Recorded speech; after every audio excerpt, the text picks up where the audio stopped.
कहानी सुमित की है, जिसकी बहन की शादी शहर के एक अच्छे घर में हुई थी। माता पिता के जाने के बाद सुमित का कोई न था, तो उसकी बहन ने उसे अपने पास बुला लिया। दीदी, मेरा एमएम में सिलेक्शन हो गया है। पता है, उस कॉलेज में पूरे देश से 20,000 लोगों ने अप्लाई किया था। मेरे भाई ने भी अप्लाई किया था, पता नहीं उसका नंबर आया भी कि नहीं। तभी वहां बहन शांति का देवर महेश आ जाता है। क्या भैया, मेरा तो एप्लीकेशन ही रिजेक्ट कर दिया। कोई बात नहीं महेश, इस बार नहीं तो अगले साल जरूर हो जाएगा।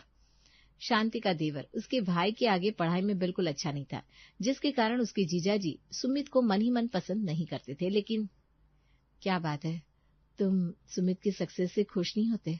क्यों? ऐसी कोई बात नहीं है, बस पहले ही घर के इतने लोगों की जिम्मेदारी, ऊपर से तुम्हारे भाई को पालना पड़ रहा है। अरे 1-2 साल की बात और है, उसके बाद तो वो खुद ही इतना कमाने लगेगा कि वैसे भी उसकी सारी पढ़ाई तो स्कॉलरशिप से होती है। हाँ, तो रहने खाने का खर्चा नहीं होता है क्या? कुछ दिन बीत गए। सुमित अपने घर के काम करने के साथ साथ पढ़ाई में भी मन लगाने लगा। एक दिन शाम को घर की घंटी बजी। सुमित ने दरवाजा खोला तो सामने उसके कॉलेज के प्रोफेसर खड़े थे। नमस्ते सुमित, मैं प्रोफेसर वर्मा, तुम्हारा गाइड। सर, आप अंदर आइए ना। प्रोफेसर अंदर आए। शांति और राकेश को देखकर नमस्ते की। दरअसल मैं सुमित के बारे में बात करने आया हूँ। वो बहुत होनहार स्टूडेंट है, लेकिन कॉलेज घर से काफी दूर है। रोज आने जाने में उसका बहुत समय बर्बाद हो रहा है। जी सर, हम समझ सकते हैं। मेरा सुझाव है कि सुमित हॉस्टल में शिफ्ट हो जाए। वहाँ लाइब्रेरी भी है, रिसर्च के लिए बेहतर माहौल मिलेगा। राकेश की भौहें तन गई।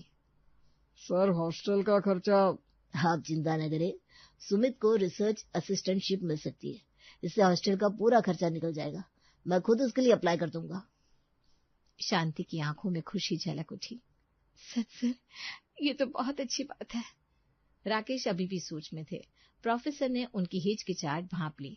देखिए, मैं समझ सकता हूँ आप क्या सोच रहे हैं, लेकिन सुमित जैसे होनहार स्टूडेंट को मौका मिलना चाहिए। अगले हफ्ते सुमित अपना सामान बांधकर हॉस्टल जाने के लिए तैयार हो गया। शांति ने प्यार से उसका सिर सहलाया। बेटा, ध्यान रखना अपना, और हाँ, खाने की चिंता मत करना।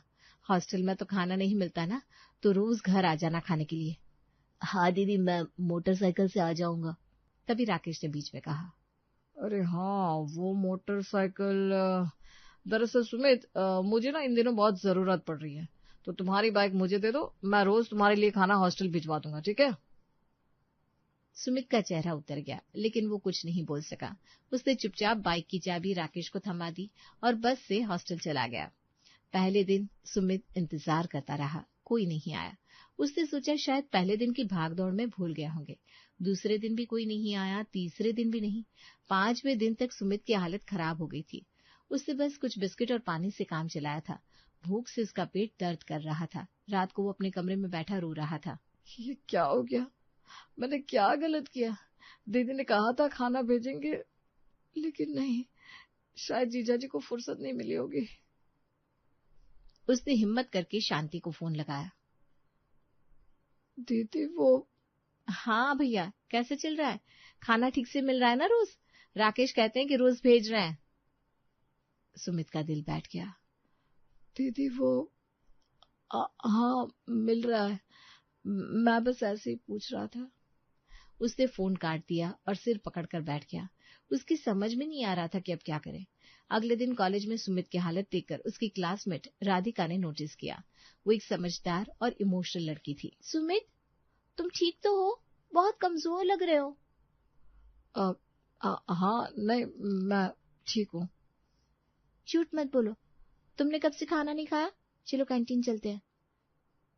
नहीं राधिका, मेरे पास अभी पैसे नहीं है। राधिका ने सब समझ लिया। उसने सुमित का हाथ पकड़ा और कैंटीन ले गई, खाना खिलाया। उसके बाद से राधिका रोज सुमित का ध्यान रखने लगी। कभी टिफिन शेयर करती, कभी लाइब्रेरी में साथ पढ़ती। जब सुमित के कपड़े फटे हुए देखे तो चुपके से उसके हॉस्टल रूम में नए कपड़े रख गई। सुमित, तुम अकेले नहीं हो, मैं हूं ना तुम्हारे साथ। सुमित की आंखों में आंसू आ गए। इतनी परवाह, इतना प्यार उसे कभी किसी ने नहीं दिया था। धीरे धीरे वो राधिका के बिना रह नहीं पाता था। उसके हर शब्द, हर मुस्कान सुमित के दिल में उतर गई थी। वो मन ही मन राधिका से प्यार करने लगा था, लेकिन अपनी हालत देखकर ये बात कभी अपनी जुबान पर ला नहीं पाया। कुछ महीने बीत गए। सुमित की जिंदगी में राधिका ही एक सहारा बन गई थी। एक दिन दिवाली की छुट्टियों में राधिका ने कहा, सुमित चलो आज तुम्हारी बहन से मिलते हैं, बहुत दिन हो गए तुम्हें घर गए। नहीं राधिका, वहाँ चलो ना, मैं हूं ना तुम्हारे साथ। दोनों शांति के घर पहुंचे। शांति ने राधिका को देखकर खुशी से गले लगा लिया। तभी महेश भी वहीं आ गया। राधिका को देखते ही वो राधिका पर फिदा हो गया। राधिका की सुंदरता और पर्सनालिटी ने उसे अट्रैक्ट कर लिया।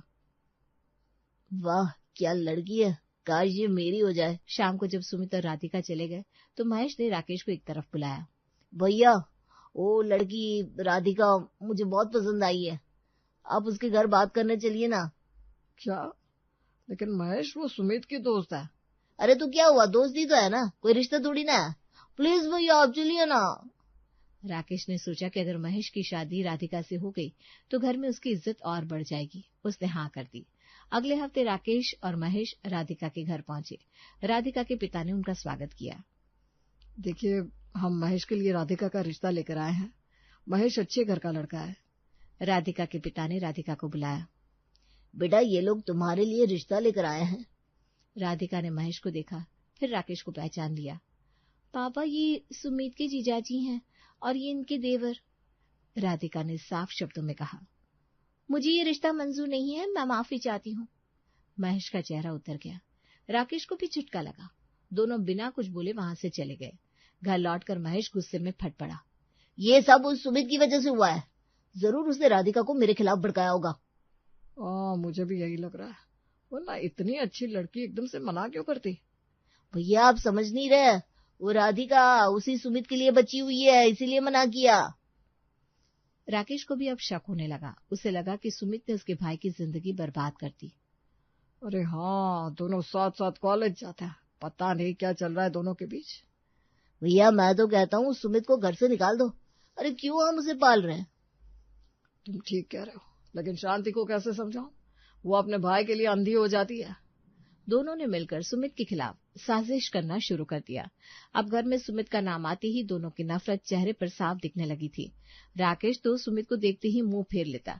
शांति को समझ में नहीं आ रहा था कि अचानक से ये बदलाव क्यों आया। कुछ दिन बाद राकेश ने एक नई चाल चली।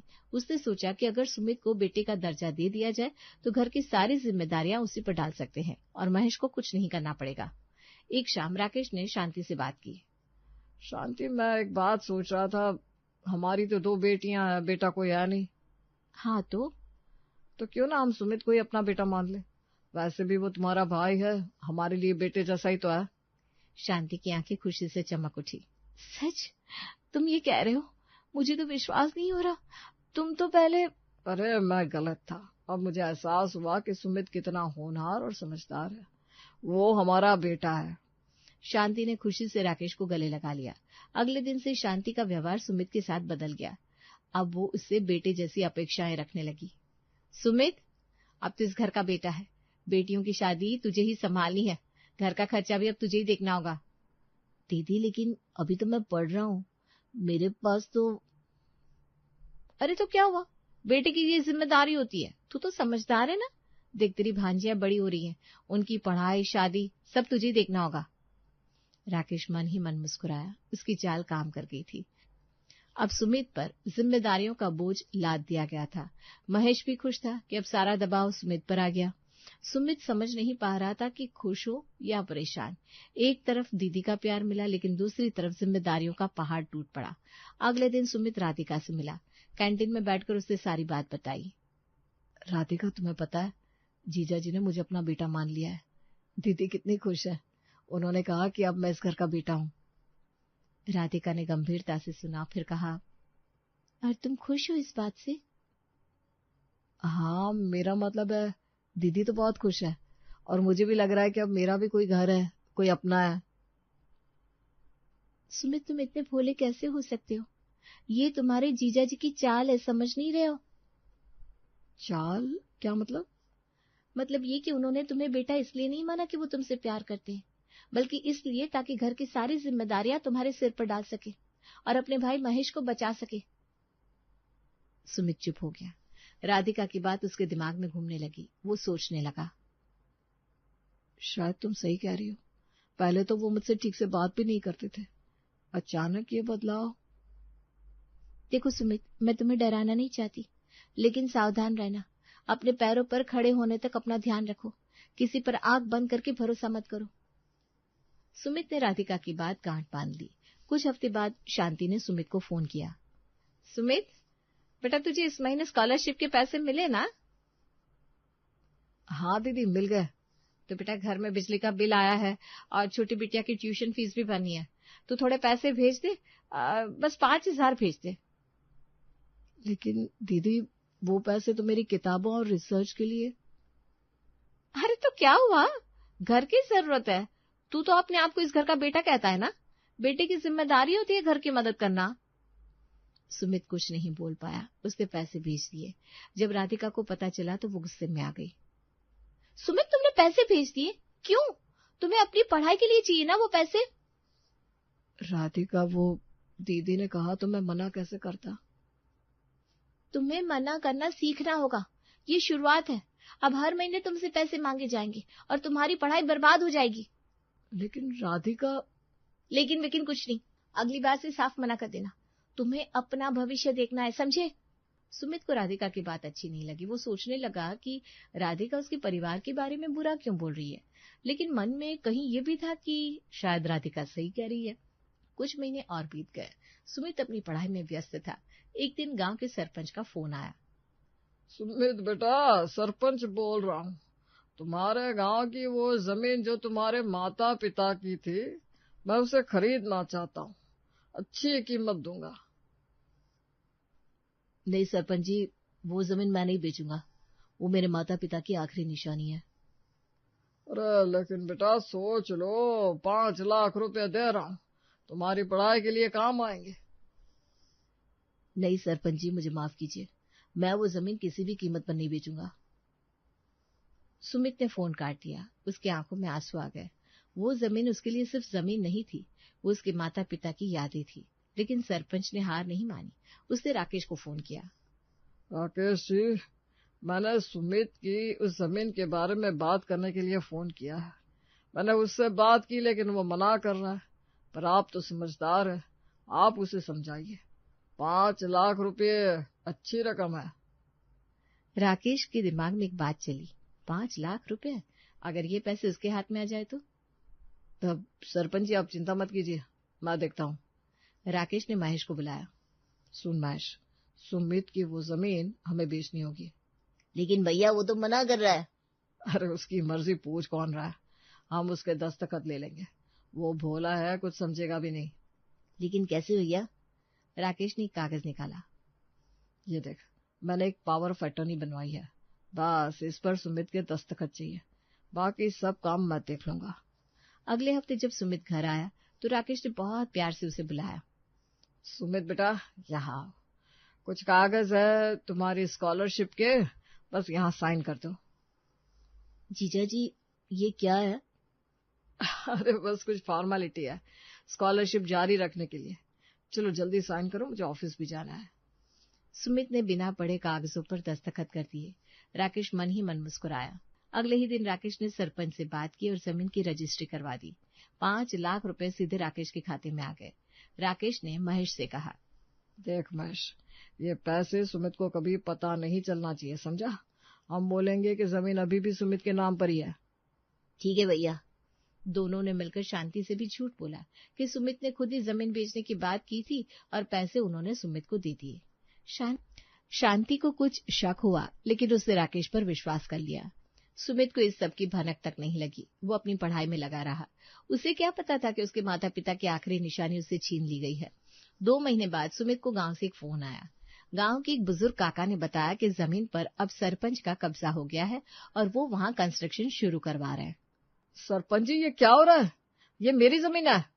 अरे सुमित बेटा, अब ये जमीन मेरी है, मैंने खरीद ली है। तुम्हारे जीजा जी ने पूरा सौदा कर दिया। सुमित आग बबूला होकर सीधे शांति के घर पहुंचा। दीदी, तुमने मेरी जमीन बेच दी? कैसे कर सकती हो तुम ऐसा? वो मेरे माँ बाप की आखिरी निशानी थी। शांति सन्न रह गई। क्या? कौन सी जमीन? मैंने कुछ नहीं बेचा। झूठ मत बोलो, रजिस्टर में मेरे दस्तखत है। तुम लोगों ने मुझसे धोखा किया, मुझे बेवकूफ बनाया। शांति की आंखें फटी रह गई। उसने राकेश को पुकारा, ये क्या हो रहा है राकेश? सुमित कह रहा है कि जमीन बिक गई। राकेश घबराकर बाहर आया, लेकिन संभलते हुए बोला, हाँ तो मैंने ही तो बेची है तुम्हारी भलाई के लिए, पैसे तुम्हारे लिए तो रखे हैं। कहाँ है पैसे? दिखाओ मुझे। 5 लाख रुपए कहाँ है? वो तुम्हारी पढ़ाई के लिए बैंक में जमा करवा दिए। तुम झूठे हो, तुमने मुझे धोखा दिया। और दीदी, तुमने भी साथ दिया इनका। मैं तुम्हें कभी माफ नहीं करूंगा। सुमित की आंखों में आंसू थे, गुस्सा था, नफरत थी। तुमने मुझे अपना बेटा बनाया सिर्फ इसलिए ताकि मेरी जमीन हड़प सको, मेरा भविष्य बर्बाद कर सको।